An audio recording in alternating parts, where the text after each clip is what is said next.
শহর কিসের উপর দাঁড়িয়ে থাকে? পাথর, মাটি আর কংক্রিট, তাই তো?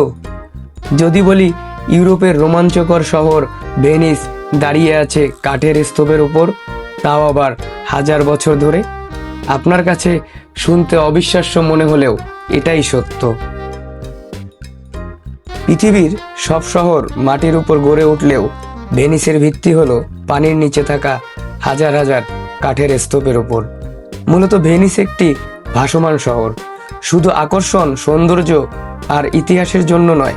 ভেনিস আক্ষরিক অর্থে এক জীবন্ত বিস্ময়কর প্রকৌশলীর নিদর্শন। এটি তৈরি হয়েছিল বিপদাপন্ন মানুষের প্রচণ্ড ইচ্ছা শক্তি থেকে। আজ থেকে প্রায় 1500 বছর আগের কথা। 452 সালে রোমান সাম্রাজ্য প্রায় ভেঙে পড়েছে। এ সময় উত্তর ইউরোপের যোদ্ধা জাতি হুনরা হামলা চালালো বর্তমান ইতালির উত্তরাঞ্চলে, পুড়িয়ে দিল একের পর এক সমৃদ্ধ নগরী। তখন নিরাপদ আশ্রয়ের খোঁজে স্থানীয় বাসিন্দারা আশ্রয় নিল অ্যাড্রিয়াটিক সাগরের থাকা ছোট ছোট দ্বীপে। তবে দ্বীপগুলো প্রচুর প্রতিকূল অবস্থায় ছিল, চারপাশে পানি আর মানুষের বসবাসযোগ্য ছিল না।